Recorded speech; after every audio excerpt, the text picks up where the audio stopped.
what you need to do. So like we usually do on this show, we bring the people, evidence, confession, different things. And then we bring Nina's video for you so that we point you to where the solution is. You won't say you didn't know, you didn't hear. Thank you. To the Eastern Eye here on Afia TV. It's a program that x-rays the political, social, and economic developments around us. Tonight, I'm joined by Tony Nnadi Esquire. He is the Secretary General, Lower Niger Congress, and co-convener of the Nigerian Indigenous Nationalities Alliance for Self-Determination, NINAS. Thank you so much, sir, for joining me tonight on the Eastern Eye. Thank you. Welcome, viewers. I'm sure you already know the backstory to this. I mean, P2B congratulated Gowon on his 90th birthday, and lots of things were written. But a lot of people, especially from the Southeast, took exception to his write-up, insisting that it was against the spirit of Igbo and the spirit of Biafra. What's your take on it? Incidentally, I'm one of those who were incensed. That is the highest degree of offense is what P2B has committed by going to congratulate the Yakubu Gowon who presided over the genocide that took, by Gowon's own account, 5 million. He said that Gowon said in public space that they had to kill 5 million people to keep Nigeria one. Most accounts point to 3.5 million and all of that, but Gowon himself said that they had to kill 5 million people. And the reason it has become so very offensive, and I'm sure P2B himself will have seen the umbrage of the Igbo globally about that, it will have been a gaffe. But when the explanation he then tried to give after the initial tweet was even a lot more infuriating. P2B has urinated on the grave of those 5 million Easterners that were killed in that genocide. You're surprised? P2B is insulting the collective intelligence of the Igbo just because of some narrow pursuit, personal pursuit. P2B wants to be president of Nigeria that does not exist. And the matter is made even far worse by the fact that the constitution that has rendered us slaves in our homeland and rendered the rest of indigenous Nigerians slaves in the hands of the caliphate that imposed it by brigandage. P2B started his campaign, his presidential campaign in 2000 and, just ahead of this 2023 presidential election. He started his campaign by saying that the constitution of Nigeria is not the problem. That constitution was imposed as a victory charter from that war of genocide by the very Murtala Muhammad who initiated the genocide 29th July 1966. I want us to connect it to see the gravity of what has been done, because a demand will be made on P2B to apologize to the Igbo worldwide. And the person speaking is a survivor from that genocide. At the time the war ended, I was 3 years old. I wasn't born the day the coup of January 1966 happened. I wasn't yet born. I wasn't yet born the day the counter coup of Murtala Muhammad and Yakubu Gowon and co happened. And that will tell you, I was born in the middle of October that followed that counter coup in July. And so, if you heard about the Biafran children that died of starvation and kwashoko, the person speaking with you, but for the grace of God, was in the heart and heat of it all through. And living with it, I'm therefore not telling you what somebody told me. I couldn't have been old enough to see how it all happened. but I was impacted enough to begin to ask questions of those who, participated. I was privileged to have how will I even describe Ojukwo's participation in the process? I'm sure many in Enugu and all over Nigeria remember that when it became Pronaco, the process that has become NINAS now, when it became Pronaco, Ojukwu chaired the plenary sessions of Pronaco in Enugu. When we finished with Pronaco, Ojukwu was one of my plaintiffs in the suit challenging the legitimacy of the 1999 Constitution. What is 1999 Constitution? It was the carryover of 1979 Constitution. How did we come about the 1979 Constitution? Murtala Mohammed commissioned the draft in 1975 when he came to the point where they had to chuck away the Gowon that they had put in front without any real powers of his own. It was the caliphate that was moving, and Murtala Mohammed was the military head of the head of the military wing of that caliphate that executed that genocide. And so the Gowon that oversaw it and became the one who, if one person is known to the world as having presided over that genocide, it is Yakubu Gowon. If Peter Obi was some kind of youth, you could ignore him, but he's not. I'm sure and I'm certain that he's a bit older than myself, and he's not a stranger to the things that had happened, particularly the question of the constitutional arrangements. If these things were things of the past, things that have gone away, of course we will say, let's forgive and forget and move on. But it hasn't gone nowhere. It's in fact worse. That war that many thought ended in 1970 did not end in 1970.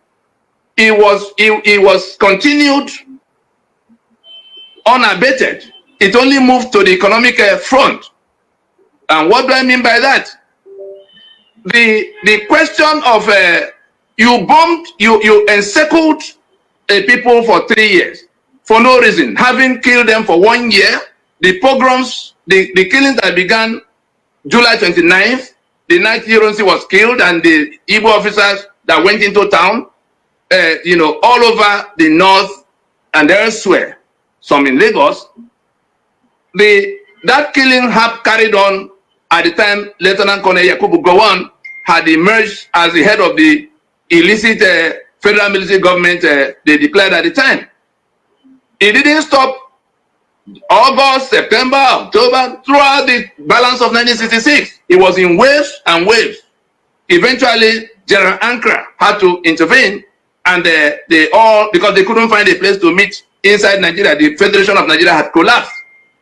And then they went to Accra in Aburi and had these discussions that put all the issues on the table. The grief that is the worst, the worsening part, the worst part of that entire grief is that at night, one genocide general Yakubu Gowon is still telling the same lies that led to that war. And the person speaking now has had the privilege of telling him to his face at the Institute of International Affairs in Lagos, the day Shekiri Heritage Book was being launched. He was chairing, that is Gowon, and this same set of lies about how Ojukwu was the problem. Emeka did not, he was saying Emeka will not listen to anybody. Just lies. We are building a country that is collapsing. I'm sure you've seen the video from UK, where they were now the host of the rest of the world, that Nigeria has come to where it has in fact broken down, and with a government of what you see like drunken sailors on a ship that is sinking. And so when you take it from how the commotion began, how it became war, how it went after the war, what began to happen, you seize the currency, you bomb these people for 3 years, killing this number of people.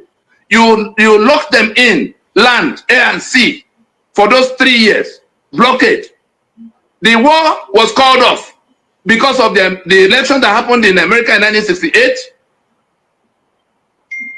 You then started by seizing their currency. You said they should bring their money to be changed for no fault of theirs in all this. A few officers, middle rank officers, tried to intervene in what the politicians were doing. They did not get to government house. And then you turn around and say, all the Igbo agreed to go and behead one person. And so you seized their money and gave 20 pounds per account held before the war. Before, that's as a 65. That was the benchmark, not even 20 pounds per head. And so you had communities in which only 1 or 2 persons who lived in the township had accounts. And then people contributed, people brought all their money, some millions, some thousands, some hundreds of thousands, to give to those who had accounts that they could go, to use to convert the money. Most of those people from those communities were actually killed by their own people because there was no announcement as to the fact that the money was going to be confiscated. That money had value to the end of the war, the very last day.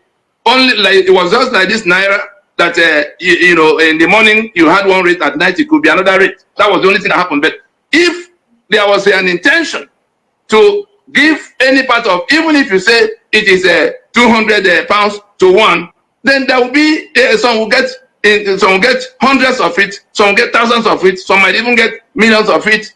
Whatever then you decide to do to moderate will be different. You seize this money, warehoused it. That was the money that was used to prosecute the indigenization decrees, by which people from other parts of the country, particularly the part from where the economic managers of the time came, bought over the economic assets, that's the companies and the enterprises owned by the Igbo. Then the matter of abandoned property never reversed to this date. Never reversed to this date. Then you went from there to begin to do things, the glass ceilings were now set up. The structure of the one that has now become dot in circle, in which all the lands abutting the Atlantic Ocean became River State. All the lands abutting Cameroonian border became Southeastern State. Southeastern State is the current Akwa Ibom and Cross River. River State of the time is the current Rivers and Bayelsa, all in attempt to lock down the Igbo East. Nigeria went ahead just in that desperation to kill the Igbo, to strangulate the Igbo. Look at what is going on in their so-called southeast of today. All designed to be so. Otherwise, nobody can convince me that one riffraff will sit in one corner of Finland and it becomes impossible for Nigeria to know what to do. What the hell? Or that someone Nnamdi Kanu will now be reason everybody is helpless. It is the people that were carrying out the genocide who could not finish the business in 1970 that are still presiding over what is going on in the place. Yep. All right. Okay. How did we arrive at the 36 states? Okay. How did we arrive at the local government, the 704 local government areas that have made Igbo the minority that will not even have any voice to lay a complaint? Then you come to the exclusive list. Yes. How did the assets that belong to the regions of the time? We will get back to all that, but let me specifically ask you: do you think that General Gowon needs to apologize for the war that happened between every day from 1970, every day from January of 1970, Yakubu Gowon was in depth of that apology. He was, even this day, he's still alive now. Thank goodness. God kept. On the day I had to challenge him on this matter, I had to stop him in the middle of his speech. He was on his speech. He was speaking. And then, because he lied again, I disrupted his speech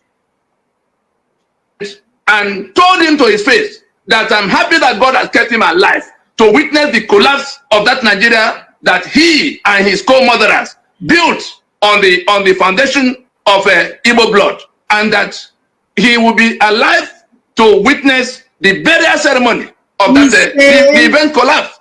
Let anybody who can investigate it. Of course, he had his all those permanent secretaries, those super permanent secretaries of the time, the Shekiri ones amongst them, who were present at that. Let everybody find out whether the day Ishekiri launched their heritage book at the Institute of International Affairs in Victoria Land, Lagos, whether Tony Nadi did not disrupt Yakubu Gowon in the midst of his false presentation, in the midst of his lies. So that's how it has come to where he remains unapologetic. The constitution they imposed as victory charter from that war is now tormenting everybody to death. Ijo is dying. Yoruba is dying. Middle belt, his own middle belt is being decapitated. Everything is upside down. The development that was happening and happening very well in the eastern region of Emma, in the western region of Awolowo, in the northern region. All right, we'll post this video in its entirety.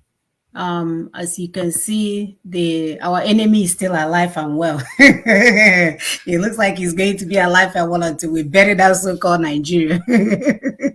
So he's not going anywhere. He's unapologetic. He's busy acting like nothing happened because we allowed him to. You know, we play the role every time anything happens because we like to cry unto God and cry in the background as if our God is constipated. No. What role did you play to allow this nonsense to continue? What role? Ask yourself, what is it that you're doing that is allowing this nonsense to continue? That is allowing our so-called saint. Oh my God, I thought he said Saint Michael. I thought he was sent from heaven. He's a deliverer. So desperate that you have to go and congratulate someone that murdered your people. Hey, you're so dumb. You didn't even do it in private. Anyway, God is trying to expose you. That's what it is.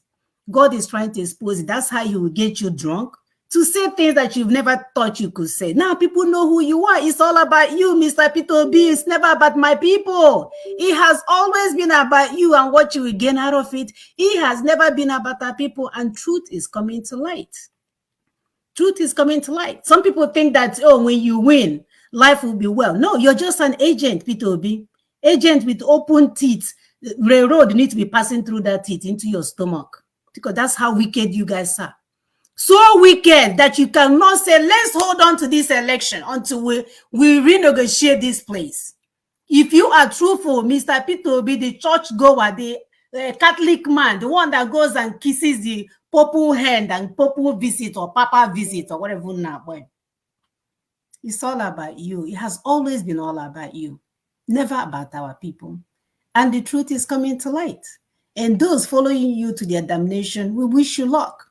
For those of us that are still crying tears as to what happened to our people, still happening to our people, we will never forget. We will never forget. Go ahead, sister. We will never forget, my dear. It's just too painful. It's so painful. It's like the worst genocide. They are celebrating Rwanda genocide, celebrating, remembering Holocaust. Imagine how an Israeli citizen, if Hitler was alive, Hitler, happy birthday. This is what P2B has done, my people. We warned you severally. You did not listen. When P2B said the constitution was not the problem, the constitution confiscated our assets, held us as kings, hostage, still holding us to today. P2B, we're all no Jeliji Eliede. Say that's not the problem. Because what is the problem is his own stomach, his ambition. Good luck said that his ambition is not what the blood of Nigerians. But P2B says that his ambition is what the blood of every Igbo man and Igbo woman. He does not care. We know them. We saw them. Go and watch our previous videos. We have so many. It's getting to 1,000. Go and watch so that you will be informed. We told you what religion has done. What the religion cannot do does not exist. What religion cannot do, it does not exist. Slap when they open this cheek, open the other side, and then they slap. Whether the person wanted you to be alive, that is slapping you in the first glance. If you give them the other cheek, they will keep slapping because they wanted to get you down anyways. But under the guise of stupid false religion, they will come and be vomiting abomination in public.